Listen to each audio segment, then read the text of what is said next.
Hey, what's up, everybody? Welcome to Aska, where you, the audience, get to ask questions of somebody you may not interact with on a daily basis. It's a safe space where you can ask whatever you want, and a place where we all grow and learn all together. I'm one of the hosts, Big Irish J. Hollingsworth. And I'm Little Kev on stage. We're just going to say that from now on. And this is our very special guest, Riley Jess Silverman. Hello. And she is I'm medium sized. Big Irish J, Little Kev, medium Riley. And she is a transgender person. Yeah. And we're going to be asking okay, so let's just jump right into it. I've been so afraid of calling you the wrong pronoun all day. What is correct? So a trans woman is correct. I mean, there's not a universal because there's different types of trans people. Okay. So like I'm a trans woman, but like someone who would transition to be living as a man is a trans man. So it's what the completed or the desired sex is the right term. Well, I don't. Can I just say, starting off, I love how like you're so worried. Yeah. All day he was like, I want to be respectful. I don't want to do anything. You know. Yeah. My fear is I slip up and then I'm on Twitter like, Kevin, like this hasn't even aired yet. How did you? We heard it. No, I'm actually tweeting about you right now as this goes. No, so the easiest way to remember it is it's what the person identifies as. Like, so if someone identifies as a woman. I'm a woman, so that's what you call me. So, but also the easiest way to do it is just like if someone tells you what their pronouns are or whatever, honor them. But if you also don't know someone's pronouns, a really easy way to find out what their pronouns are is to tell them your pronouns. Instead of like putting it on them of like, hey, tell me your pronouns. If you just say like, hi, I'm Kev, I'm he, him, then like the person then knows that you're like identifying yourself as like a safe person to, and they may well because you would be. That's what I identify as. Yeah, your own pronouns. Like the reason why I say that is like that normalizes the idea of like saying these are my pronouns so that if someone might not know if this is like a safe space or I know it's a buzzword, but that they know that you're someone who they can comfortably talk to about their identity, like you're opening the door. They may still not say their pronouns, but like they still may like feel skittish and they might just tell you like something to make you feel comfortable. Yeah. But like I think a lot of people will immediately say like, well, what do you identify as? Like immediately to them, and that puts the person kind of on their haunches a little bit sometimes. And so I think that just like saying to them, like normalizing it, like, yeah, I have pronouns, so I'll just say what they are, and then they know. That is like even so. Yeah, our pronouns. You assume me and Jay. I don't know how much you know, but assume I know nothing about trans. People. Trans men, women? Well, people's fine for what you're saying right now. Okay. Yeah. I specified trans woman because that's my experience. But there are it's like people. Saying like if you were talking to like I think you said you had Ask a Lesbian either before or after me, but you recorded today. This morning we had so Ask like a Lesbian. if you said like ask a gay person and like a lesbian might have different answers than a gay man would. So same kind of thing like if you had a trans man on the show, he would have very different answers to your questions than I'm going to have. Right. And if you had like a non-binary identified person, they might have different answers than either of us would have. Our pronouns, and then I'm going to let you go, Jay. Our pronoun is that equally important to all members of the LGBT community?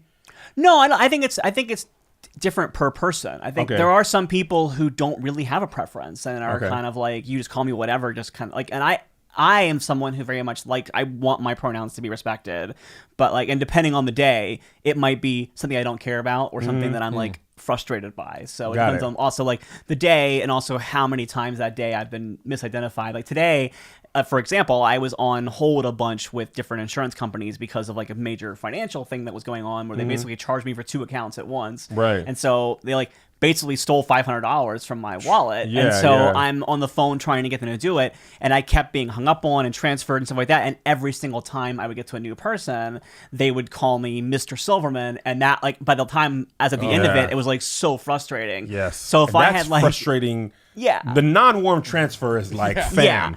Yeah. I'm already pissed when I call you because you took my money. Now I have to repeat myself.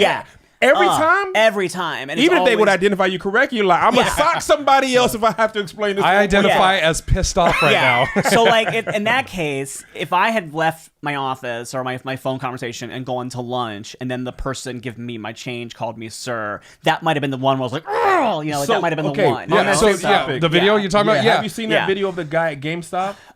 Well, that's right see, there. I just misidentified. Here's the thing about that video is that I'm bummed that it became such a big. I'm bummed that the people who thought they were supporting her posted it, because like it became such a thing. We've all had bad days, and Right. we've all had a moment where like And something she's might have at her been most pissed off in that like, moment. She's at her most pissed off and her most vulnerable, and it sucks that like someone who hits you at your like weakest moment and like made you lose your shit. I'm sorry, how are we on language? Okay, we try not to, but it can be bleeped. Like in that moment, like it sucks to have a thing that's like you at a boiling point, not only like is being filmed and posted, but also then becomes like as an example of like what's wrong with your people. Like it sucks. It becomes the like, see, this is what we've been trying to say. Yeah, you know, look at this, and that happens to black people all the time. One person represents the entire group of people. Yeah, and that's just like anybody is white people too, though. No, not at all. You stop it. What? You don't think so? No. Oh, you don't think like they like, oh, this white person's going to call on somebody? I mean, we get that where we get lumped in. Like you think every white person or white woman is going to be the one calling in, you know, Becky or whatever.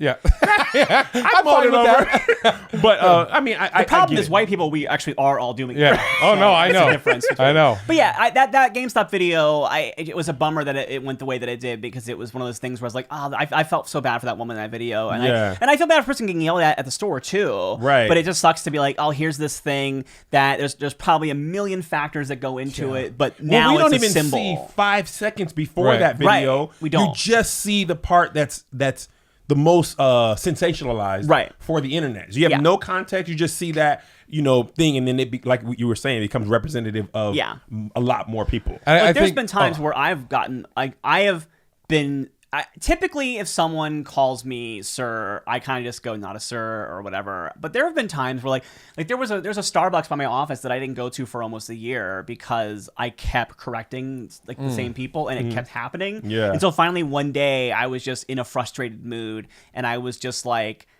I actually told the guy, like he had poured my coffee into a like to-go cup, like I have like a reusable cup, and I handed it to him. I go, you go dump it out in the sink because I'm gonna leave, and he ended up giving me like, you can keep it, but I was like, I was like, I just had that moment where I was like, I don't want to spend any money in your store because you can't respect me. And that's the kind of thing where like, and if somebody had filmed me that day, I'm sure that I wasn't being the most civil person. I'm sure that like, because I was pissed, and it was like the thing. And like, that's the thing. Human beings are fallible. And it sucks with trans people, because so often I'll see a post where it's like someone's like, you know, I used to support trans rights, but then trans people were kind of rude to me about some stuff, and now I don't support it anymore. And it sucks to know that like your rights are contingent upon somebody always being treated like with like deference to you. Right. So like your example, like, so say you were that woman in the GameStop video. Yeah. Maybe that woman has gone there all the time. Right. Yeah.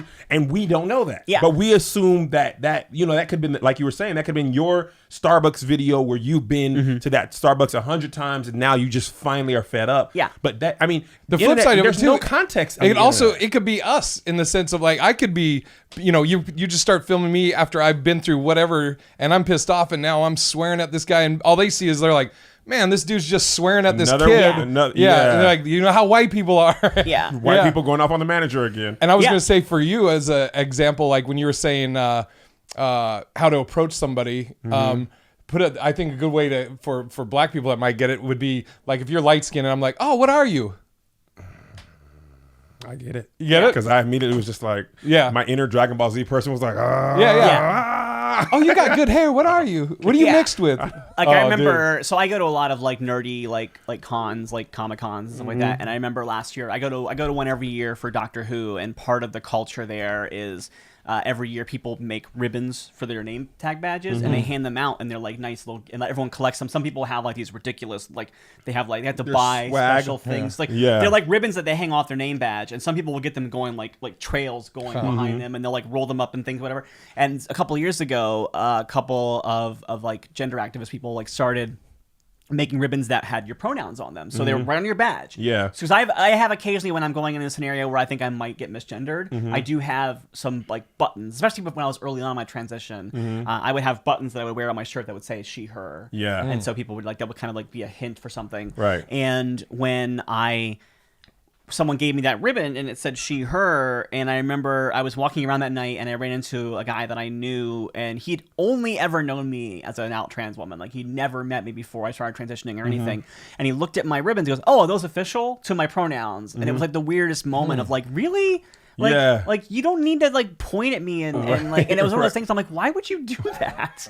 And like, that's the thing that like most people might not realize is like a thing, but it's kind of like, it's essentially like a, what are you? Like, or like them saying like, you know what, I'm judging based on your looks. I don't think that you qualify enough as a woman to honor. Like, it was a weird. So are there any trans women who still have the opposite pronoun? Like a trans woman who would have like he, him? I mean, there are a lot. There's like a different.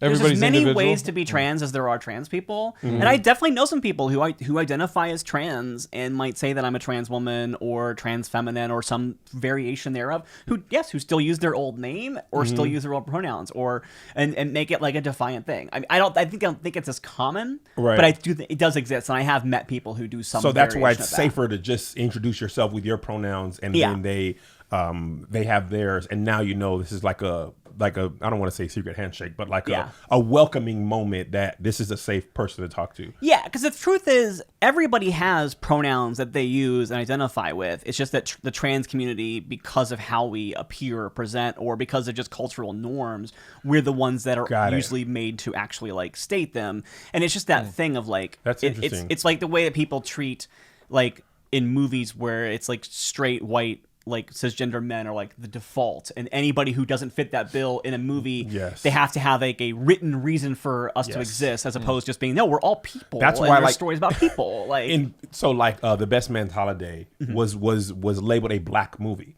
because black people were predominantly the cast, but if that were white people, it would just be a rom-com. Right, exactly. But when there's like 3 or 4 black people, it's like Get Out is a black horror film as opposed to just a horror film. You know, so it's like and that we talked about this in other podcasts. Like, for the most part, white male is the video game default character, and even in a lot of video games, default is white male. Yeah, and try to make a video game where you don't make a white male character playable from the beginning. Like, there's like internet protests about it. The internet will, and they're like, well, they shouldn't force that upon me. But I'm like, you force us to do it. Our whole like, do you know how often as a kid I would like lose my mind if a game let me play as a girl in a game, and it was like the bet, like the Princess and Mario Brothers. I'm like, heck yeah, I'll do that. Like, that was the best. That's actually perfect for the next question. Right.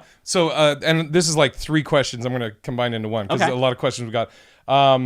One of the questions was it at birth or did you find out later? How did you find out you were trans, and when did you know you were the other gender? Is how these 3 questions all kind of are. So the what's same. your trans story? I mean, I mean, obviously, I wasn't conscious of myself at birth, so but I do think that like my earliest memories of childhood are definitely of feeling something was wrong and not knowing how to put it into words, and I didn't know words for it because I grew up. I mean, I was born in the 80s. I was born in 81. And so it wasn't like it was a thing that was regularly talked about like it is now. Even now, there's still a lot of like people don't know things. Yeah. And I think, honestly, to be the first thing you hear is negative. Right. Like the first term, and I don't want to use the term because I know that's now offensive.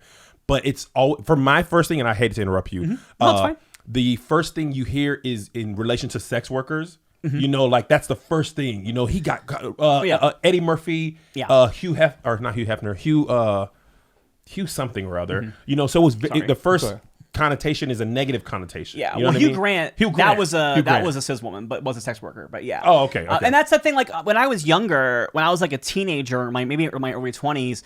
I was very biased against sex workers because that was the predominant stereotype of trans people. But I've also, as I've gotten older, understood sex work and like why it exists and why the people who do it in a way that like I'm much more pro sex worker than I used to be, and I understand my own previous biases about it. Yeah. And I mean, part of the reason why my community is so full of sex workers is because there's not a whole lot of opportunities for us anywhere else in the culture. Interesting. So, and I actually think that That's why I think that movie Tangerine was such an amazing movie, and it's frustrating that like when it comes to movies about trans people, the ones that get the most attention are like Dallas Buyers Club or The Danish Girl or that one that came out like recently, Anywhere, Any Place. When like Tangerine, I think is much more indicative of like what the day-to-day life of a lot of these people. I haven't heard Tangerine. I haven't heard Tangerine. It was shot on an iPhone. But it like did pretty well. This is shot on an iPhone, and not a shot on an Android, is it? You ever hear movies shot on an Android? I mean, you can't get the best camera, then you have an iPhone, don't you, Riley? I do. So I'm Team Android, Team Green Text. So anyway, I interrupted your story. But so that's what I'm saying. Like that's the thing. So when I was a kid, I didn't have access to the language necessarily, but I understood from a very young age that like I didn't really know why I couldn't just be a girl. Like I had friends who were girls and it made sense. And I was like, well, I want to be like them. I had friends who were boys too. It wasn't just like, oh, I was only around girls, but I just didn't understand why I couldn't be. And I understood that like when I tried to express the idea that like I wanted to be a girl, like no one adult wise, it wasn't like I was abused or anything like that, but like just no one could understand what that meant. That's like a thing. Right. And then the first time I actually heard a word that identified with the trans community anyway was like you mentioned, like old stereotypes, whatever. It was the first word I heard was transvestite because I heard it in a comic book when I was like it was like either like a Mad or Cracked magazine parody of Batman when I was like 8 years old. That was right around the time that the Tim Burton Batman movie came out, and there was a book that was like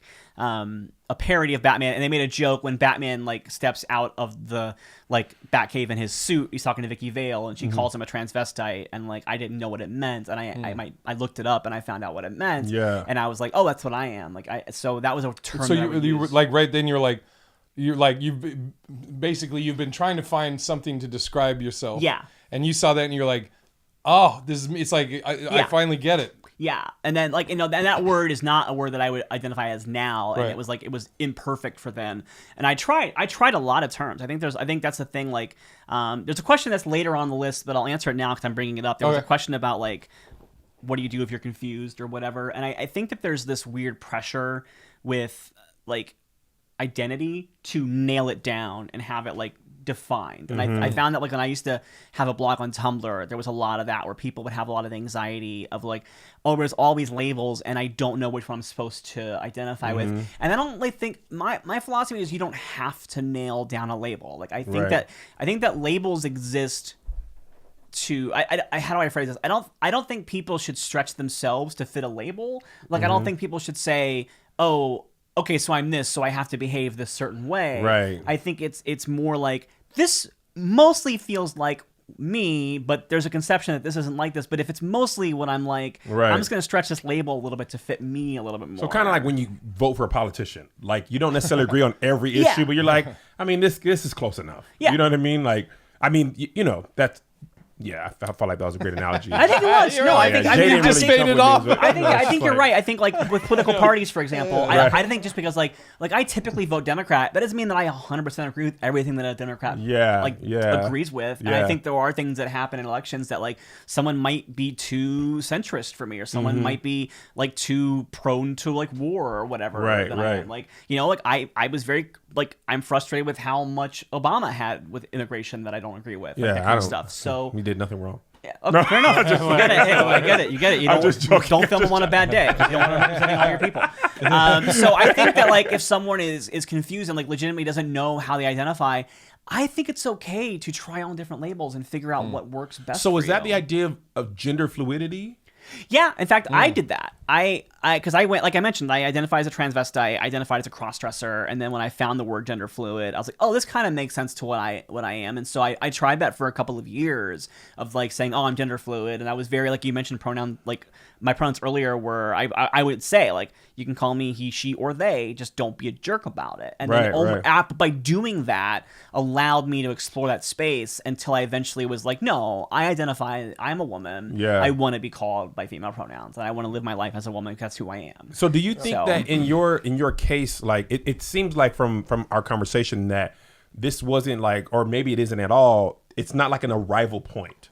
You know, it's more of like a journey of like understanding yourself. The same way you grow, like Jay and I, you know, you try to become a better version of whatever you are. But do you feel like there's ever a point where you're like, all right, now I'm like operating on all cylinders, or is it just like always something you're figuring out as you age and change. I think living as a human is always figuring stuff out. Fair, I don't think yeah. anyone's ever at a stopping point. I always think about it with comedy. I always think it's like if there's ever a point where you stop growing as a comic is when you should quit doing done. comedy. Yeah. Like if you ever say like, oh, this is the best I'm ever going to be at comedy, then that's the day you should retire. You probably are right. You're probably you're probably right. It's self-fulfilling prophecy. Just finish a set and you're just like, this is as good as I'll get. Yeah. Now, so I was going to ask you, what was it? Katie Couric? She got dragged for. She had on what's her name? Laverne Cox. Laverne Cox. Yeah. Laverne Cox, and there was another lady, transgender woman that they had, and she asked them if they had the surgery, which I didn't know this, but from that was, I guess, is like to them it was a disrespectful. yeah, because you're asking a stranger about their genitals, basically. True. So that's what's like. Yeah. Yeah. Glad I didn't ask that. Yeah. That is weird. I guess you Yeah. just like. Well, yeah. I guess I would How's be your- like, hello, hey, how's your penis? I'm like, you're Whoa, black, whoa. Kev. How are you packing? Yeah. And it basically whittles. I mean, I wasn't yeah. answering you. I was saying I understand. Yeah. But also. Yeah, I think that like that's a thing that I think. Sorry, we've right. kind of gotten away Keep from giving. with media, but I think that there was a point in time, especially where trans bodies were very sensationalized down to what like the genital stuff, and I think that was a frustration where we weren't able to have conversations about anything else because that would always be what we had to talk about. Yeah, and yeah. I think that we've kind of finally moved away from that, and I think that Katie Couric moment was a great example of a good learning moment because Yeah, Katie Couric's right. response to that was not to like shut them down and like and go, well, I'm not going to have trans people on my show anymore. What Katie Couric did instead was make a documentary. Yeah. Where she went around. really? And, like, she made it. It's called like the Gender Revolution, and she went around the country and talked to a variety of people who have different gender identities and stuff like that, and like learned from it. Yeah, I think the Yeah. biggest thing, like for me, and I don't know how Jay feels about it. He hates it. It's. I think there's so much like you don't understand. You don't like so you are still trying to figure out who you are. So it's hard for me to understand when this is my first full conversation with a trans person that ever. You know what I mean? So I think because of the internet, we expect to be right so much, or we're so afraid of being wrong that we tend to make a mistake. But I think Yeah. the Katie Couric thing is key. Like, if you don't know and you are open to being like, oh, I didn't know, I will now adjust. I will learn from this. Michael Shea has a really good joke about that. He was using the term that I won't use, and somebody was like, he was like, that's offensive, and he was like, I don't understand why. Like, educate me. And they were like, well, what if I just say, hey man, here's the blacks, and he was like, ah. Or Blackie's like, well, hey, Blackie. He's like, whoa. Now I Yeah. get it. But, so I think, before that, and it works best if you are not defensive. I think with anything, that's not just And with trans it's people. hard because I mean, like, one of my biggest frustrations on the internet is this thing of like no one can learn. Like, there's this like there is this aspect of call out culture where once somebody has screwed up, they're done forever, they're canceled or whatever. And My wife just came in. She is so. She loves it. Proponent of allowing people to be ignorant Yeah. and ask questions in a safe space Yeah. without feeling judged. That's all I have. Yeah, You want a that's how mic? I That's feel. literally what this And whole show is about. Yeah, and that's like and I was like, I get know she so- knows we're filming, and Yeah. she was like, yeah, I'm gonna come in. There was a thing last year where Lucy Lawless tweeted a thing because she was trying to like get a reboot of Xena going off the ground, and she made like an offhand joke about like, oh, the reason why this reboot's not getting picked up is because, and she spelled Xena with 2 X's, like 2 X chromosomes, which is something that is used occasionally as like a way of trying to say that trans women aren't women, of like, you don't have 2 X chromosomes, so you're not a woman. Like, there's that weird, which is like not, by the way, how that science works, and I don't have time on this to go into it 'cause I'm not that good at science, but I felt there you is- feel that rise there up in your are- spirit. yeah, Like, no, there first are- of all, yeah. that ain't right. Yeah, but I there's- ain't got time, yeah, and you lucky. Yeah. There is a 'cause if I lot had of to- there's a lot of like there's a lot of really much smarter people than me that have broken that down a bunch of times, but about like what like different intersex conditions and also just how even like non-intersex people can have varying chromosomes. What is whatever. intersex? Those are people who are born with a variation on their chromosomes. They might have like XXY or yeah. I've heard about like that. Klinefelter syndrome and stuff like that. And there's like there are hundreds of intersex conditions people can have. Got it. So, Got yeah. it. And I've heard that yeah. that the doctor basically decides at birth if it's they're like getting away from questionable- that, but yeah. Oh, they are. They Okay. are. And like I'm not an expert Say on that it. again. But What yeah. did you just say? They're They're what? getting away from that. Okay, There gotcha. has been a huge push of like not altering the child at birth and like letting the child kind of decide what they want to do when they're old enough to consent to that. That is not a trans thing. That is actually like a totally different condition. But Got it. but the Xena thing. So people were immediately going, well, Lucy Lawless is a transphobe. She just hates trans people. And I'm like, or just consider for a second she's in her 50s Yeah. and doesn't know this is a conversation that people have had and that it's a Right. problem, and Right. maybe just give her a second and Yeah. explain herself or politely explain it to her and have her Yeah. see how she reacts. If she then still reacts that way, then you can go, okay. Then you can but assume. No, I don't even know how that resolved. I just know that suddenly my timeline blew up people who were mad at Lucy Lawless, and I'm like, she didn't really do anything. I mean, I don't know what's happened since then. I'll feel so bad if somebody responds that's going, no, she actually said death to trans people. I don't think she did, but I hope not because I love her. But Jay asked this question to another one of our guests, and I think it's important to ask to you as well.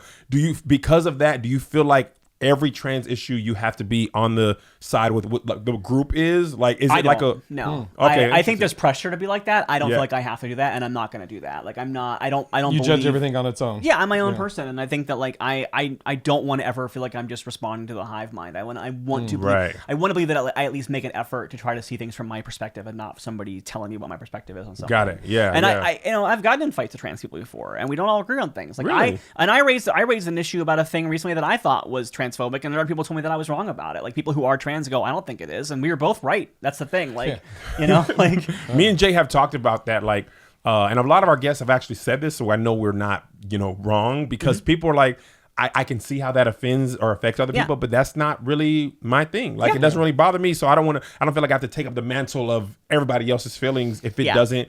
Same thing with movies. We were saying, we were talking before we started filming, everybody's like, I hate the Solo movie, and you were like, nah, I didn't really mind it. I didn't mind The Last Jedi either. I love Last Jedi. Yeah, I did. I love Last Jedi.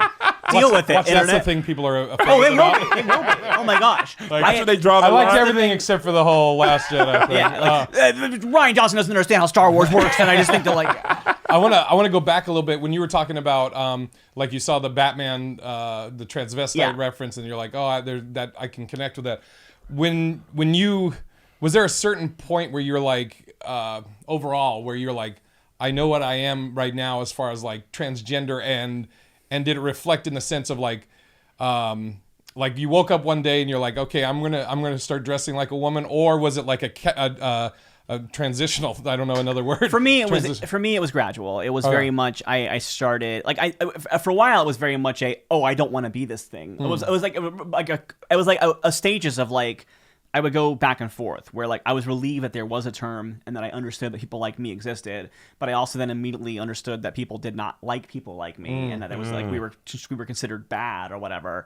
And so I then would resist it, and I would bury it, and I would go through these binge and purge cycles. I would get a collection of women's clothes together and try them on in the secret or whatever, and then I would get ashamed of it and I'd throw it all away. And I would do that back and forth for a long time. I didn't come out as trans in any sort of public way until I was 27. I had gone out a couple times. There was a couple of events I'm from Columbus, Ohio, and they were these night out kind of things that were put on by trans personal sites, whatever, where it was a safe night to go out and be in in a gay bar somewhere. And then I also had lesbian friends who had bars they would know that we can go to, and this kind of thing. If you're there, even if someone sees you, there's a code of we don't talk about it, because people are closeted and stuff like that. And so I did that a couple times in my in the mid 2000s, and then I came out at 27 in 2009, and even then it wasn't I immediately went from coming out to living full-time as a woman.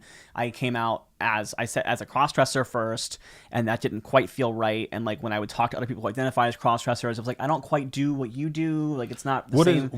What is a cross-gender? How does that work? How does I mean, I don't know how it is these days with terminology, because I haven't been part of that community in a long time, but typically people who identify as cross-dressers will say I am this gender, I am a man, I just like to wear women's clothing. That would be okay, but got it. And that was originally, and I was and for me it was weird.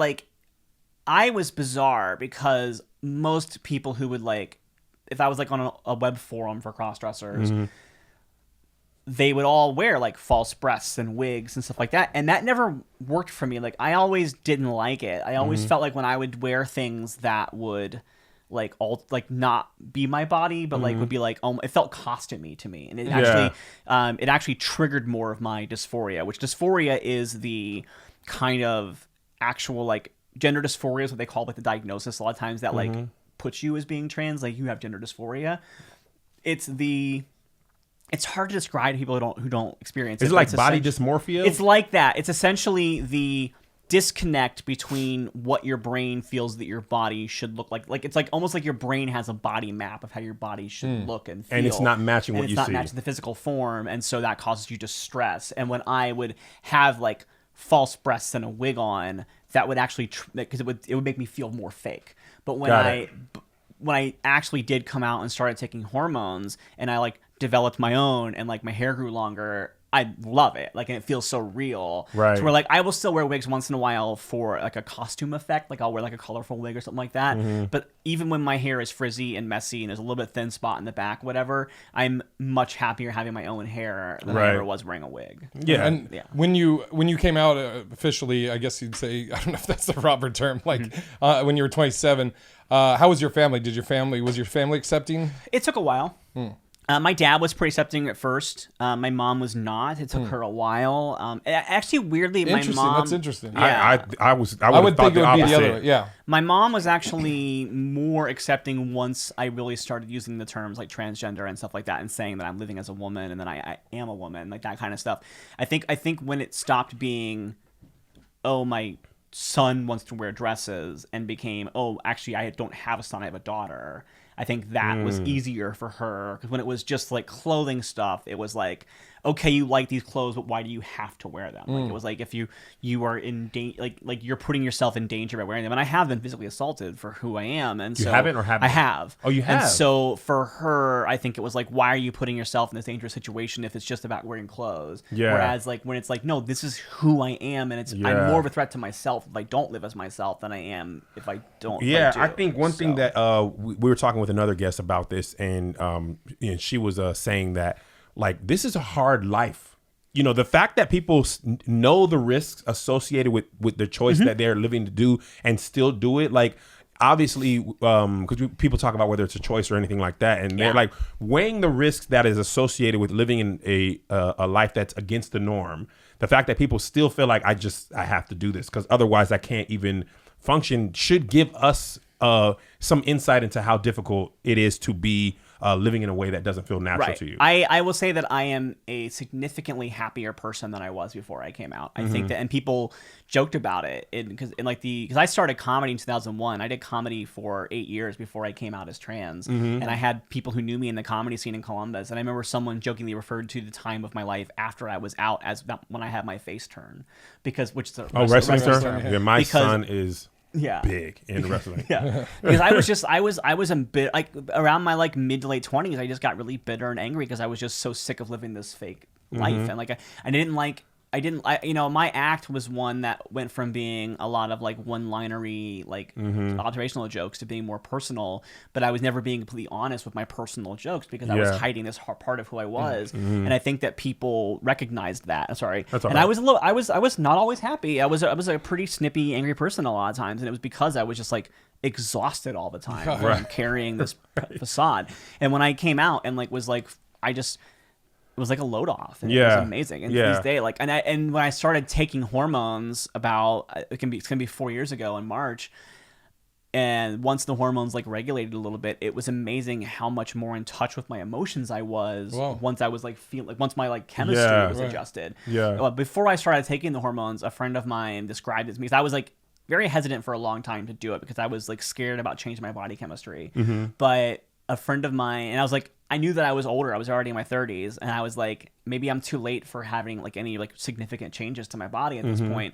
And my friend was like, the changes to your mind are almost the better changes. Right, I right. was like, what do you mean by that? And the way she described it was the difference between having your brain before you run hormones and after is like if you've been running a Mac computer, but you've been trying to run Windows on it this whole Yeah, time, yeah. and you're like, nothing works properly. Why is this a frustration? Right. And then one day you like reboot, install the Mac So OS, and it, like, Microsoft for iOS. yeah, and you're like, oh my god, Or Microsoft for Mac. Yeah, basically the Mac OS. So Yeah. like, this OS works on this system, and that's what it was like. That's what it was like. And I think that her analogy was perfect because when I kind of like started taking testosterone blockers and started taking estrogen, and that became the more dominant hormone, it does feel like a lot of my thought process and things became a lot clearer, and a lot of my access to my emotions became a lot more solid. And, Right. And I think people don't know. I almost wish that I had taken some sort of like journal of my feelings Right. over the process, because I do think the way that I express and feel emotions is so much different and so much healthier and so much more real than it was even for like I don't. It's weird to look back on my life before I started taking hormones in 2015, because I feel like I was a different person entirely and a less happy person, and like I don't connect with that person at all. Like when I see photos of me from before that time, it's like it's like a robot that I was driving around in, you know, like it's like somebody else's body. Like the Men in Black thing yeah. where they're just like, okay, then, whew, I have to take the whole mask off. Yeah, I do a joke. I just started doing a joke on stage about how I like my body transitioning in my 30s feels like I bought a used car. Like I have this beat up body that some dude messed up in his 20s. Now I have it, and I gotta take it over. Like I remember things. What's weird about it, I will say this is a weird thing that I didn't know happens. Maybe it's just a me thing, but when I look back at memories of my life before I came out and transitioned, it's harder and harder for me to remember living as a man. Like, Really? I process my old memories. Like my brain has like rewritten my memories so that I'm me in those memories. Really? Which is really fascinating, because I didn't know that would be a thing. And I don't know the actual reason why that happens. Some people say it's just because like the brain doesn't like inconsistencies, so like it fixes patterns or whatever. But I also read, and I don't know how true this is, I'm not a doctor or a scientist, but I have heard that the human body in general, like your brain doesn't remember pain the way it remembers other feelings. And that's why like you forget, like when you cut your mouth and like you like suddenly like one day it's healed and you kind of forget about it because you like and like they talk about how like there's certain injuries that you like hurt really bad and you remember it and your brain will just but you don't remember the compartmentalize actual that pain. And I wonder if that's what it was. Like maybe like my brain knows that I was miserable in that time because of who I was, and now it's like rewritten it to make me who I am, so that I remember those memories happily and fondly. That's far more interesting than I would have thought we ever would have got to today. And I think there's so much about the brain that we don't understand anyway. So it's like, you know, I guess there's no way to know that unless you go through that. You know what I mean? That was not something I expected to have happen. Yeah. It was like really weird one day when I was like remembering things, and like it's funny too because there's some people who. Like, I know what I look like, and I know how I read to people, but I also know people who definitely see me as a woman and, like, experience. And, like, it's funny because I remember, like, telling a story to some friends of mine about a time in college, and then I, like, stopped and said, well, you know, I was living as a man then, and they both like, wow, we both were picturing you as, like, just, like, a college girl in that story, and it was, like, weird to them. Like, they were having a hard time even imagining a different person in their head because of, like, what they thought of as their mind. Do you ever see pictures of yourself when you were living as a man and that person is unrecognizable to you? Yeah, frequently. And it's also funny because I when I was home last year for Christmas, I was looking around at photos of me on the wall of my parents' house, and it's amazing how many photos of me, like in junior high and high school, look like just like a butch lesbian as opposed to like a teenage boy. Like a picture of me in like my senior picture, and I'm wearing like an oversized suit and like I have a pompoudour haircut, and like I know women who dress exactly like that, and I was like, I was just ahead of my time. That's all. I always kind of knew. I just didn't know I knew. Yeah. Did when you I guess officially came out or letting people know, friends and stuff, did it change any relationships? Was anybody that was like, oh, I disagree or whatever their opinion is? Nobody whose opinion mattered. Like people, like there are people who like were like vaguely connected to me in comedy who might have been like, it's weird, but I didn't care. And I was actually surprised by the people who didn't do that. Like there were people in my life that I thought I would lose as friends, and they actually stuck around and were pretty cool about it. So, and actually, you were just like, oh, that's nice. Yeah, I felt I felt a little bit bad that I had not trusted them ahead of time to be like that. Like, you don't know. Like you still split the bill, right? Yeah, like I heard all that, but you got the wings. Okay, everybody said no appetizers. You got the wings. Now you're trying to split the bill evenly. I remember a comic that I used to work on the road a lot with, and I opened for him a lot, and I remember we were in the car about to head out on a like 11-hour drive to a gig from Central Ohio up to the UP in Michigan, Upper Peninsula, and I remember at the start of this like long weekend together, he had like heard rumors about it because I'd come out on stage and like a post, but he didn't like know about it, and it was like in the first hour of this drive, we're like in a Starbucks drive-through, and he goes, "So I have to ask you, are you a transvestite?" And I was like, "Yeah." And then like, "Oh, okay." And like I was like, "Oh my god, this could have been the most awkward trip if you had not been cool with it." Like, I was so scared, but it ended up being cool, and I was like, to this day, like, it made me laugh really hard. One of the questions we got a lot of versions of is how does your sexual desire associate with your way you label yourself as a gender? Great way to put it, because I know you were. All right, let me see. I'm dancing around trying to not to mess up. Riley's giving me a lot of grace right now, so she's giving me the grace to. I'm here to help you learn. Like I knew what the show was when I came to it, and Right. I think that you're actually doing a very good job with it. You're very respectful. Me or him? Oh, not him. What are you talking about? No. You hear that, America? Yeah. Kev's doing a great job. Jay's just an Android user. Yeah. Well, Jay right now is representing all straight white dudes and doing a poor job of it. You so, default. I already know what you listen to bad. yeah. bad No, start. Cis white men. Yeah, So gross. yeah, so I don't know if I understand 100% answer the question you're asking me, but because there's multiple ways that I can Well, people answer were it, asking so. it a little more bluntly, like, Yeah, give me the blunt answer. The blunt answer Does is intimacy why feel be the a same was one of the questions. Does Yeah. intimacy- Oh, okay. Okay, I thought cool. you were asking me, do I identify as a lesbian? or Yeah, straight? like That was why another trans question. women Do and not identify- just gay? And I think well, because I'm gender- not gay. I mean, Right. I am gay. I'm into women, but like gender identity and sexuality aren't the same thing. And like, Right. I And explain that, because yeah. this is something that I've been trying to understand. So I feel like a lot of people have. So gender is what you identify as. And sexuality is who you're attracted to. okay. So So you are The easy internet version of this, which is all oversimplified, but it's like gender is who you go to bed as, sexuality is who you go to bed with. got it. But and the thing is, like, it's interesting because when I identify as a lesbian and I date women who identify as bisexual or lesbian, I haven't dated a straight woman since I came out as trans, and I didn't have great relationships with straight women when I was identifying as a straight man, and nothing ever quite worked, and there was always a disconnect. And I think the disconnect was that I was a lesbian woman trying to hook up with straight women, and I think that's how it was, because I think that's why it never quite worked. And also part of it too was that I was hiding a secret, and that's not a great way to begin a relationship.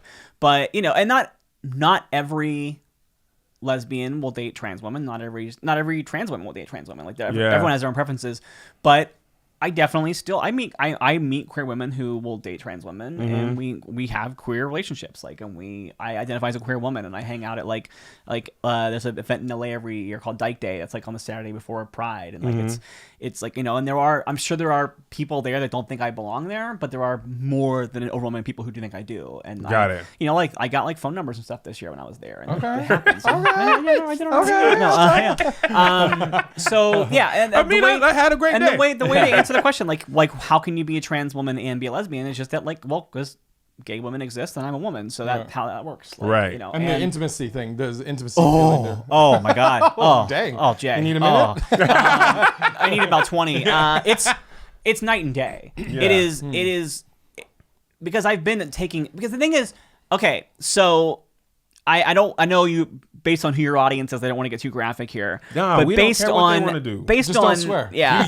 No, I think the thing is, this We show have the is meth head telling us about. Okay, fair. You can't Okay. go further than meth head putting her All right. own teeth in. Yeah. Okay, fair enough. All right, fair. Okay. That I was just like, oh, this show is crazy. So essentially, when like a fetus is in the womb, there is a point in time where there is no gender to a fetus. Right. And all the parts that develop into sexual organs are based on the same beginning pieces. So the parts that become the penis or the parts that become the vagina are the same parts. Right. And Like everybody the has them. clitoral head is like the same as the head of the penis. Yes. Right. So guess what happens when you fire estrogen at the head of a penis for about 2 to 3 years? Oh, you get the clitoral sensations with the penis. Yeah. Yeah. Ah. Yeah. This is from this is from my comedy act. Right now I am rocking a clitoris on a pole. And it's amazing. And the thing is, that's not something they talk about. That is not information that, I think it's getting better. There are like zines out there now that have like information about like having sex with trans women. Oh, magazines. Okay. I was like, Well, zines are like, I swear to God, I thought that was a pronoun. When you said zines, I was like, it might be someone's pronoun, so I don't want to. But yeah, because like Z is a pronoun people use Right. for gender neutral sometimes. I honestly, I swear to God. Zines are like little like self-published magazine, like they're like small tiny books that can Yeah. be like art things or information. And there is one called FTW, which literally stands for effing trans women. Like it's like a how-to guide for how to please a trans woman sexually. And it's like all the way, it's like and it's like a guide of like, here's how you can do things with this part and simulate this response or whatever. And so there's such a weird thing about transitioning where there's such cultural stigma against it, and there's still so much fear of it or misunderstanding about it, and so much of the medical community that's in charge of it is still cisgender, non-trans people. I can't speak for how it is now, and I'm in LA where it's a little better, but there is. I was going to ask you that. LA easier than like when you go back to Columbus. I imagine but it I'm would saying be. like medically, Oh, there is okay. still a huge proportion of like the medical community that like wants to try to prevent you from wanting to do it. Like they try to like, they don't want it to feel like it's a good thing. They want it to be like they basically, and to the detriment I think of a lot of trans people, there's this narrative that like unless you are just absolutely utterly miserable, then you shouldn't transition. And it's unfortunate that that's Why do they do that? I don't know. It's just like gatekeeping, like there are for plenty of other things. And like I think it's their fear. I think their fear is that people will transition who don't want to, and they'll detransition or whatever. But Got like, it. and I guess that like there's always a fear of like what happens when you make permanent changes to your body and stuff like that. So I Yeah. get the like hesitancy, but unfortunately that can also manifest in like telling someone they're not really trans, whatever. Like I was told Got it. at one point that I wasn't really trans because I wasn't suicidal, and trigger warning for suicide talk. But that was really frustrating for me because like I have personal history with suicide with people that I knew and loved, or people that were like my neighbors that I cared about. Yeah. And so I have like a relationship with suicide where like I might not think of it as an option the way that some people would, or I might cope with pain differently, but it doesn't mean that I'm not in pain. Right. And it doesn't mean that I'm not depressed or messed up or whatever, Yeah. but because that one thing wasn't the way that like the narrative said it was. Right. I remember, you know, I mentioned being in this cross-dressing forum, and like a lot of the people who posted there were out as trans women at that point, or considering it or living one with. And I remember around a time when I was really starting to question if I actually wanted to transition, I posted like a long thing about that, and someone private messaged me and told me that I like they kind of like read me for filth or whatever, and were like, no, you're not depressed, you're not doing this, so you shouldn't talk about it like this. And it made me feel like I was wrong, and it made me feel like oh, maybe this isn't who, and I think I lost 2 years of my life to that. I think that like Wow. just having someone in the community tell you like you're not really this, and you can't do this, and this is what it is, and you're wrong, like it really messes with your, like if you tell the wrong person at the wrong time, something like that, you can like really mess up your psyche. And like I do think that like if I had not gotten the message, I might have gone to talk to somebody sooner, Right. and I might have gone to talk to like a therapist, or I might have Right. gone to like a support group or whatever. And it took me 2 more years to do it, and it took me getting assaulted to actually go to transition.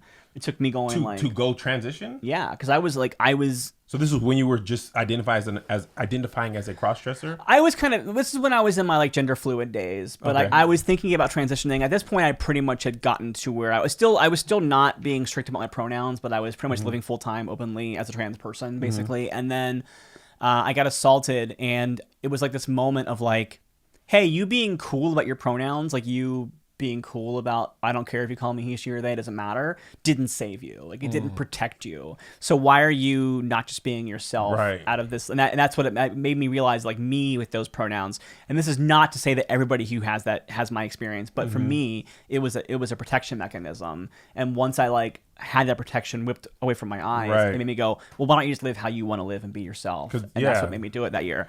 But where was I? So I'll talk about the sex thing.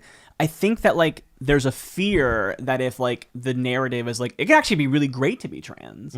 I think that they're afraid that people will do it more, and they don't know how to handle that yet. They find out the sex though. And the sex thing was like, the sex thing Click was on a the poll. pretty nice, it was a pretty nice perk. Like find out you have a sunroof. You're like, It was, yeah. it's a And sunroof I in didn't here, know, man. This is great. I didn't know that was part of my situation until like I was already like a year or two into hormones, because Yeah. I like when I went into transition, like to get my hormones, so you mentioned California versus other states. Like this is less about how the public treats you, but there are different schools of thought when it comes to transitional care. And one of them is still very much the letter of the law when it comes to surgery. And that is this, like, it's the I can't remember exactly. It's like WPAC, it's like, or WPATH, WPATH, and it's like something protocol for trans health. Like, I'm sorry that I forget. So I forget it because I didn't use it except for I did have a surgery and I had to follow WPATH protocols for the surgery. But there is also a school of thought for hormones that is called ICATH, which stands for Informed Consent Attitudes for Transitional Care, and that, or health, whatever. Which is where essentially you go in, you get evaluated by mental health professionals to make sure like that you are mentally stable for taking hormones, and this level of commitment to like a life change, whatever. Right. And then they basically give you information about what the side effects are and what effects it'll have on your life, and they like do that, and they like send you away, and they have you come back like a month or so later. So like go live with that information, and so you can't just like you can't just jump into that. And even if you do, it takes a long time for permanent things to happen. Like you have about a year or so before you really see, like there's a couple minor like physical things that might be permanent, but for the most part, like you have like 3 months before anything is really permanent, and then you have about a year before like there's things that will never completely be undone. But for the most part, and even that stuff is still minor, but for the most part, you have a long time. So was that not frustrating? Were you or did the information tell you to expect this amount of time to pass before you see any results? I knew it. And actually, there's bigger changes that happen from year 1 to 2 than there is from like year 0 to 1. Like the first year, I didn't have that many major changes in my first year. And then in my second year, it was like, I couldn't believe how different I looked from the beginning of that year to the end of it. Because I used to take a picture of myself every month on the date of when I started taking hormones to see how much I had changed. And for a long time, it was really frustrating that it wasn't that much different. Right. Like it was just like, oh, that's the same thing with weight loss too. Like, man, trust me. No, I know about weight loss. And that's where you're just like, you know what, then I might as well eat the donut. Because obviously nothing's happening anyway. Yeah, but when I sat with that form and it gave me side effects, like the only mention of sex was like, you will no longer enjoy sex in a traditional way, but there are other ways to enjoy sex, and perhaps you and a partner can explore those together. Like it was that kind of thing. It didn't very, say like open-ended. Yeah, and maybe it is like your mileage may vary things. Maybe not everybody gets it, but nowhere on this form does say you might start having earth-shattering orgasms. Like. And the way can you imagine that in a medical thing? Like, listen, you might start having some earth-shattering orgasms. Yeah, scientifically. Consult your physician. Yeah, and like the whole way that my body reacts to things is different now. Like when I I never had the experience before this of like when like I'm turned on by something where like just random like even just like random nerve endings will go crazy. Like I remember I was in this is so ridiculous, but I remember when I saw the Ghostbusters reboot, there's a scene where like Kate McKinnon's like licking guns and doing flips or whatever, and like that was right around the time this was starting to happen, and I wasn't ready to process it yet, and I was sitting in a theater at like midnight, and I'm like with friends, and I'm like fidgeting in my seat, and I'm like I am on fire right now. Like, what is happening? You're watching like, everybody else is watching Ghostbusters, you're watching a porn. Yeah, the joke that I used to say on stage about it was that like I go like it's a good thing that I didn't have a functioning vagina because I would have flooded that theater that night. Like it would have been just like crazy. Like it was nuts how much I was into that scene. She's like, who are you gonna call? Like hot flashes. Kate McKinnon. You're gonna call Riley. That's what you're gonna call. Yeah, exactly. Do you feel it's deceitful for a trans person to withhold their wording is transness they put on here from a romantic interest? That's a tough one. That's a pretty loaded one because of what levels of violence there are and stuff like that. It's also like one that I don't feel personally qualified to answer because I think everyone literally knows that I'm trans. Like I don't think that it's like an issue for me to have to do it. My gut feeling is I don't think it's deceitful because I feel like if someone's attracted to you, they're attracted to you. I don't think you're like I think that like it's only deceitful if you don't think that trans women are women. Like basically, I think that. For safety reasons, I do think that people should disclose because I just don't want people to get hurt. But it's definitely not something that I feel as qualified to answer on. For one thing, I date women, and I think that women are a little more open to, in general, like queer women especially, are a little more open to gender fluid concepts. Mm-hmm. You know, not to drag all men, but I think that like there's a little bit of drag the straight culture. white women, Yeah. Straight white men. There's a lot of drag 'em all like, day. yeah. totally. I think in the straight male culture, there's a lot of like, Straight white male culture. I mean, No, I'm joking. I'm joking. yeah. I don't put me in that. Don't make me do that. Yeah, don't be like, oh, Riley had a bad day and she's on the internet now. I just think in male culture, there's a lot more of like as an aspect of like toxic masculinity. There's a lot of like fear of something like that. Whereas like, but Right. there like, I think that like there are straight trans women who date straight men, That's and what I I was think that gonna like say. it sucks when like a guy has a trans girlfriend and people will like, you know, drag him for it. Or There was a thing you know. about a certain celebrity, because I don't want to put him in a situation. Mm-hmm. He from what it seems, he had an interest or a romantic relationship with a trans woman Mm-hmm. and was okay with it as long as it was secret. Yeah. And I think that, same thing with kind of like down low men who are like will harm gay men who are out. Mm-hmm. But in private they are attracted to gay, or I guess they would just be gay. Yeah. So I think that is do you think that's because of how America views trans people? Oh, That it 100%. Yeah. I think that unfortunately what you're describing is a pretty common experience among straight trans women where they will have male like suitors or like guys who like are all about them in the bedroom but don't Yeah. want to be seen with them in public, don't want to know Yeah. they exist. There was actually a meme that went around like just today on Twitter where someone was like conservative men with trans women in public, and it's Elmer Fudd with the Viking suit on, Yeah. like kill the wabbit, and then it's like conservative men with trans women in the bedroom, and it's Elmer Fudd like with Bugs Bunny as Brunhilde, like coming up to her bed and like being all like so that's like that is a pretty, I think, typical yeah. Right. So it's tough. It's hard for me because I don't want to speak with authority on a experience everybody. that somebody who has a sexuality that I don't have. Right. Yeah. I will say that for me, I've only ever had one experience where I actually had to disclose that I was trans to a woman, and that was because it was an online dating thing. right. And it was weird because like she found me at OkCupid. I don't put that I'm trans on my profile because Really? I feel like I look obviously trans. Like I don't think it's I don't think it's a secret personally. Right. But she was very. I used to. I don't anymore. And the reason why I don't is I feel like when you put it in the profile, it becomes like a button. Like Yeah. this thing, and like Yeah. and for me it's like I'm a woman, I date women, I'm on a website for women who date women, so if you look at me and you don't think of me as a woman, fine, keep swiping, whatever. Just but that's swipe my me like feel. you do anybody else. Yeah, and it was weird because she messaged me, and the very first thing she said to me when she met, and she was pursuing me, was she said, "You are exactly my type," and like she was like talking about I love tall women, and like, and she kept asking me why I was so tall, and that's when I started to feel like she was trying to ask me if I was trans, Right. and didn't, and it got to a point where, like, before we had a date, I was like, because I don't want to go out with her if it's going to be a problem for her. Sure, So yeah. I told her, and she was like weird about it, and I actually was like, you know what, I don't think that I'm the right person for you. Right. And I unmatched with her so Got that we it. couldn't message anymore.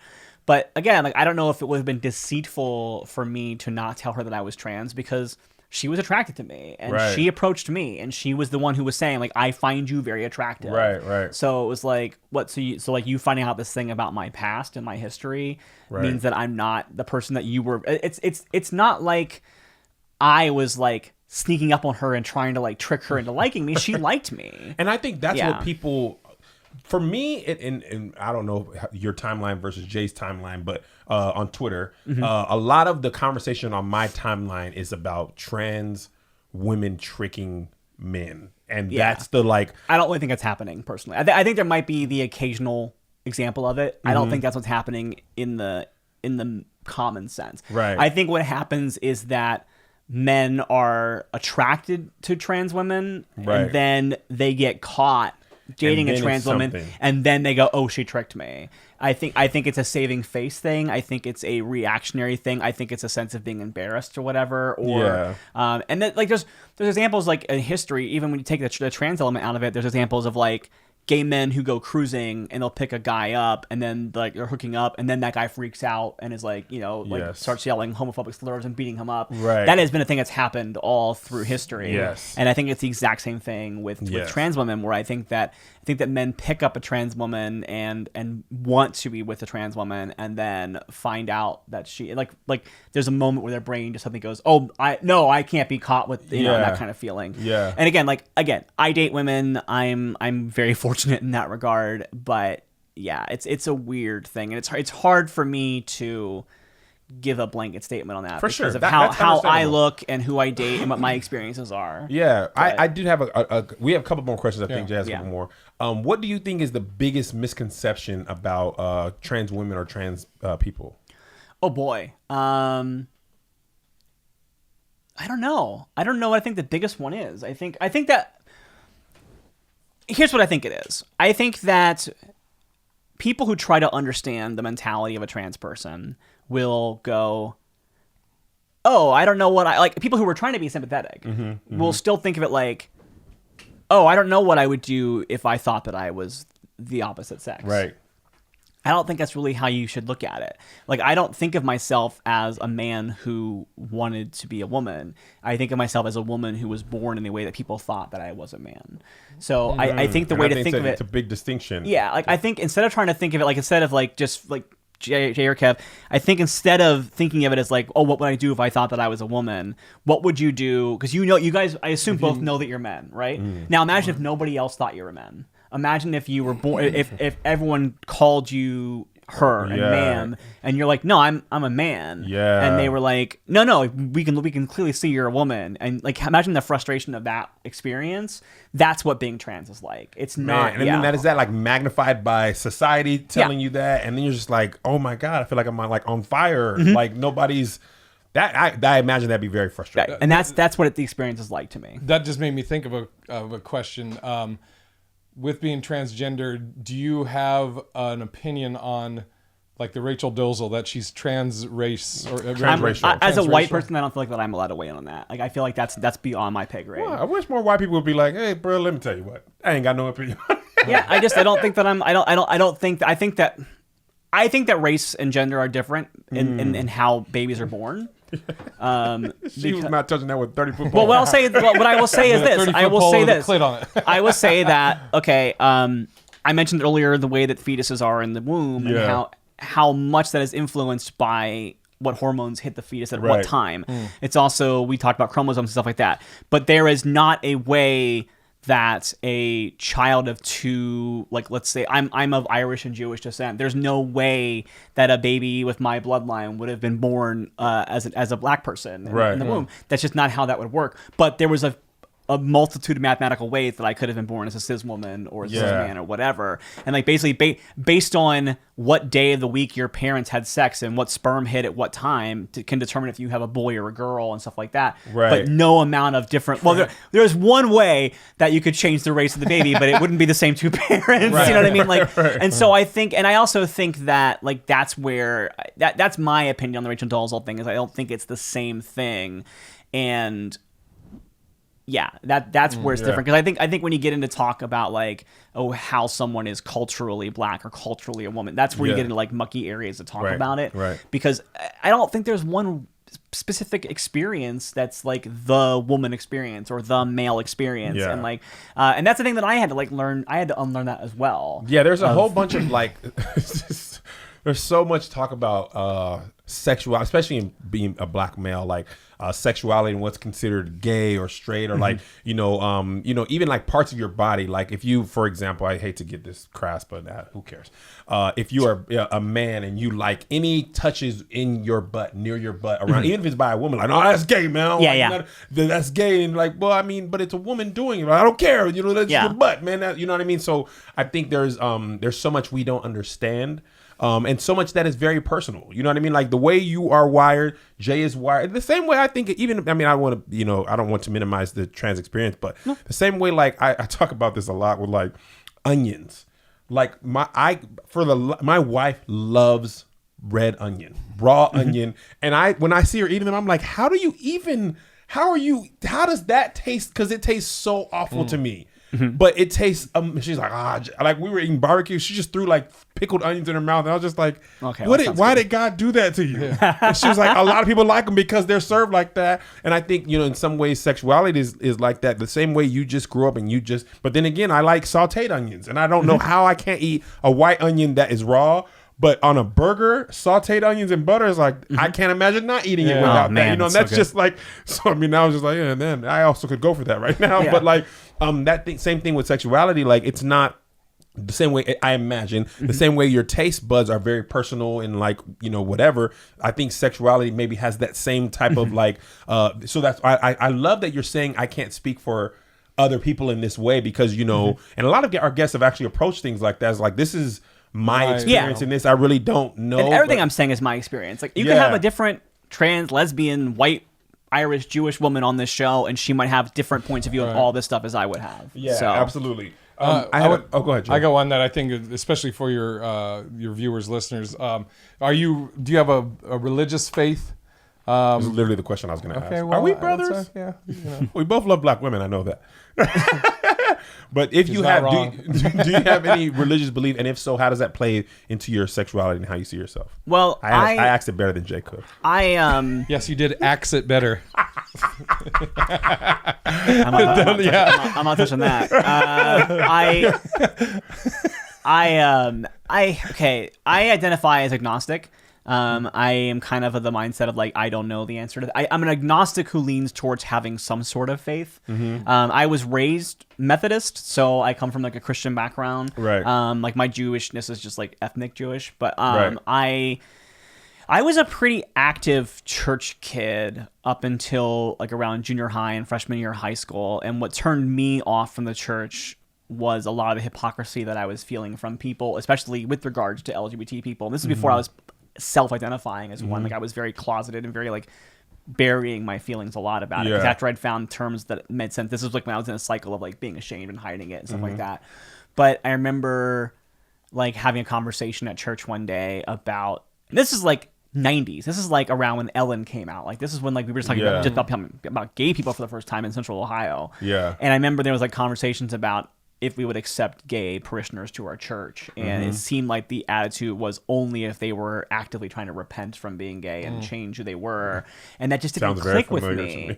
And like my vision of God from the Bible that I read, which was obviously, I wish I had a better joke there. I thought I was gonna have a joke if I just like started talking. Obviously, Just that all the time. Obviously, the shooting script for Guardians of the Galaxy. Right. But no, the Bible that I read had this whole second book that was all about like love and acceptance and understanding and like kind of like undid a lot of the like stuff from the first half. Yeah. Like I don't know if people catch that as much as they should, but like that was how I viewed it. And like I remember lots of talk about like love and loving thy neighbor. And I remember like this dude, Jesus, was like hanging out with a lot of like sex workers and like poor people and stuff like that. And like that's how I read about it. So for me, it was like when you said second book, I was like, hold on, the second, but you meant the New Testament. Yeah. I totally was not. I didn't catch that at first. No, I think that's how I see it. Because Jay will tell you, I used to get a lot of flack because I have a large Christian contingent of fans, and that's fine.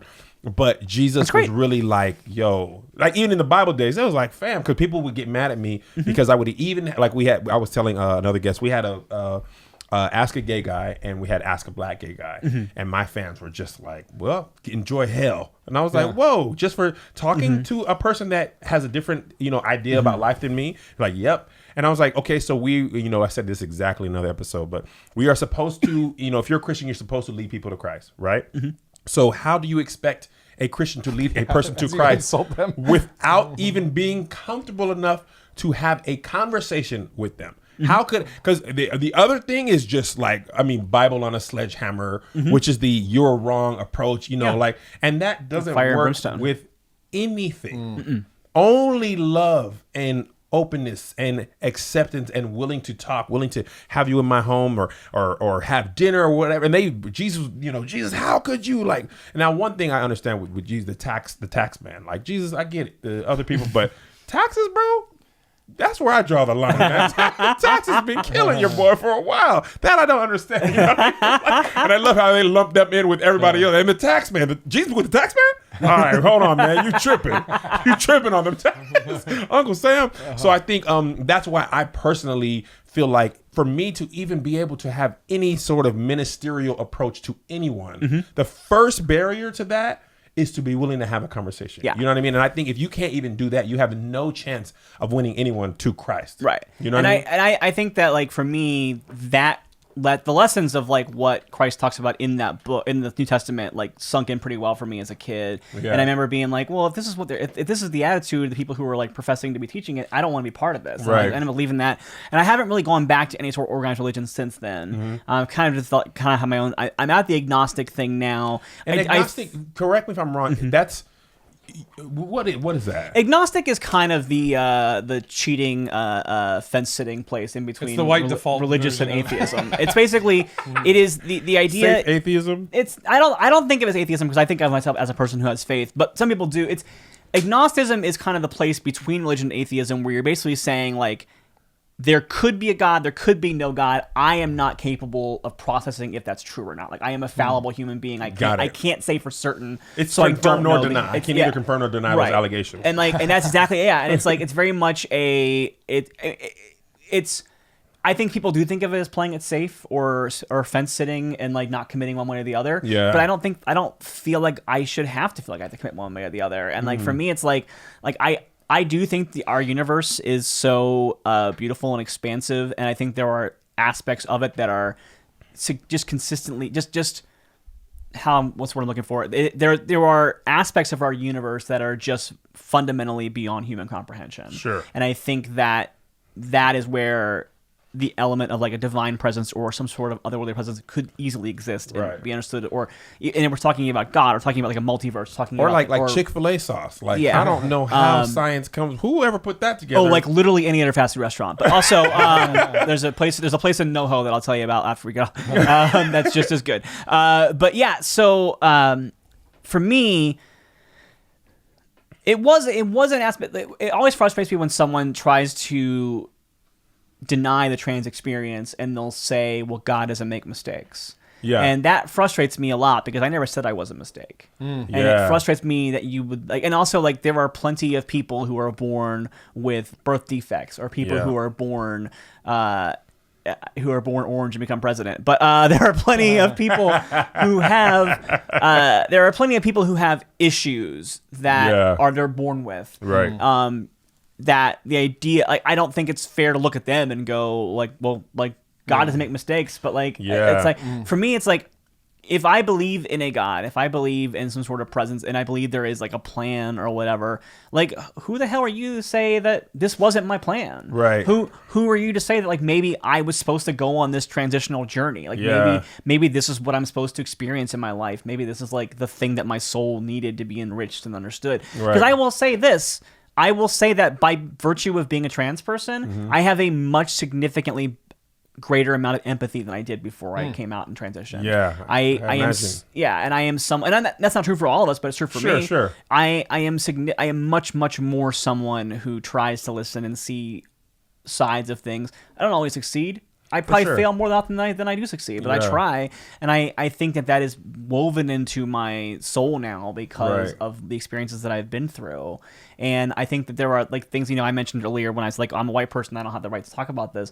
There are things about race relations that I used to, like, think that I knew the definitive thing about, and as a middle class white kid from Ohio, I didn't. What the hell was I thinking I was talking about? Now I get that, like, I was privileged and I didn't understand that. Right. And that's an element of my life that I have because I went through a process where I had to learn and I had to, like, reevaluate who I was as a person. Sure. And so for me, it's like, who am I to say that's not part of my divine plan? And Absolutely. like, that's why when people try to act like being queer is at a heads against your faith, I don't think that's true. And I think that, like, that's not how I comprehend faith. And I don't really want to have a faith that tells me otherwise. Like, that doesn't make it, like, not just for me, but anyone else's experience as well. Yeah. I got the best question to end. Do you have another question? No. Okay. If I did, I wouldn't feel confident that it's going to top yours. Watch it now. It just tanks. No. So if there might be, when this goes up, it's going to be tagged. It's going to have transgender, tagged in it. So if there's a kid out there somewhere watching this, or a person out there that, maybe there's another little Riley, somewhere that's watching this that is looking for answers, what advice or what would you say to someone that's out there that may be confused or doesn't, haven't got to the point where you obviously are? I think I kind of went on this a little bit earlier, but I think so. I'll do a different answer. I think it's really easy and commonplace to like kind of psych yourself out by looking at a life experience thing as this one gigantic monolith that you have to like be all in for. And I don't think that's how anything really works. I think that almost everything in your life you do one step at a time, and I think like you have to process it as it is. So, like for me, part of why I mentioned earlier that I lost 2 years of my life from transitioning because of that one thing that person said to me online, because they were this big scary thing, and that's what it was. And like, oh God, I'm scared. Like when I was younger, it was always like, well, because there was such a understanding that there was so much transphobia out there that the common narrative was that if you transition, you basically have to move far away from anyone who knows you and start a new life somewhere else with a new name, and and like I didn't want to do that. I love my family. I didn't want to cut my family out of my life. Right. And so for a long time, I viewed it as like, well, could I transition? What do I? And like that's all was in my head. If I kept viewing it that way, I probably never would have transitioned. But what I did realize one day was, well, I can make a phone call to this therapist's office and see about what it costs to go talk to a therapist. I can call the LGBT Center, which has like a sliding scale of economics, and find out. And like I went in to, like for my finances, I went in and had a financial screening at the center, which all they did was look at my finances and determine what kind of coverage they could offer me for what price. Right. And then I can make another appointment to come back a few months later and talk to a doctor about like when I went in and got the documentation I was talking about for like the informed consent. So I can do that. I can make one appointment, and then they were like, okay, read through the stuff, think about it, and give us a call back when you want to make another appointment, and we'll follow up with you as well. Yeah. I can make another appointment. So it's like I show up, baby steps. Yeah. And then I showed up at the appointment next time, and then the doctor said, do you want to start taking this low dose of hormones? And I was like, I can take a few pills twice a day. Yeah, I'll do that. And next thing you know, I'm living here, and I've been out, and I've been transitioning for almost 4 years, and I've had surgery, and I've had my name and my gender legally changed, and I've had all these things that when I was looking at it as one gigantic thing was terrifying. But when I did it as like little chunks that were manageable, I was able to do it. And I think that if you think you might be trans, or you think you might have something else that like you're questioning about yourself and you're scared of it, I think just like find out what the easiest next step is and just do that. Right. And also I think that it's important that you accept to yourself that there's not something wrong with you, because that was a big part of it for me. Like I mentioned, when I was closeted for so long, like the year that I came out, 2009, like it wasn't just like my New Year's resolution was to come out that year, but it wasn't just, come out. It was, this is the year that you have to become comfortable with who you are and be okay with people knowing about it. Like it took me that year to like really work on myself, to understand who I was and like myself better. Right. It wasn't just about getting the confidence to come out. It was about liking myself enough to come out. Yeah. And I think that like there's such a ingrained culture that tries to shame people like me for just existing. Right. And it's really, really hard to unpack that, but it's also like really important that you kind of like try to unpack that internalized transphobia that you have and be okay with it. And I think a good way to do that, like I said, is like find the easiest thing you can do to take the next step. And a lot of times that might be finding a support group and talking to other people like you and realizing, we're all people and there's good people here. And if they're good people, maybe I can be a good person. Awesome. That was an amazing answer. Yeah. Fantastic answer. Great question. I'll give it to you. For a straight white man, yeah. I was surprised. Just another white man trying to take credit. Well, that's all the questions I have, Jay. I don't know if you have any more. That was it. So, Riley, if you want to tell anybody where to find you, anything you're working on, that they, comedy shows or specials, sure. Please inform the people where they can find you. I have a comedy special that is available on the Seed and Spark streaming service. It is called Everything Is Fine. It's me and 5 other female comics. We all are doing like shorter. It's a showcase type special, and you can either watch. It's Seed and Spark is a pay what you can streaming service that basically is also a crowdsourcing for independent filmmakers. Sure. And so we were actually their first like in-house independent production that they did, like their first original content. And they basically made a special. It's an hour long, and there's also half-hour interviews with the comedians and including myself. So it's $2 a month or whatever more you want to pay. All that money goes towards supporting independent filmmakers. And you can watch you can watch the hour-long special or the half-hour. I get paid either way, so watch both. And then otherwise, I'm actually about to launch as a cast member on a new podcast called The Game of Rassilon. It's a actual play role-playing game podcast, like a D&D type podcast, but it's actually the Doctor Who role-playing game. And so if you are a fan of actual play role-playing podcast, or you're a fan of Doctor Who, or think that just sounds weird and want to give it a shot, check it out. So, well, thank you so much for being on Ask Us. We've had an amazing time with Big Irish Jay, Little Kev on stage, and our very special guest, Riley Jess Silverman. Thank you for tuning in, and we'll see you next time.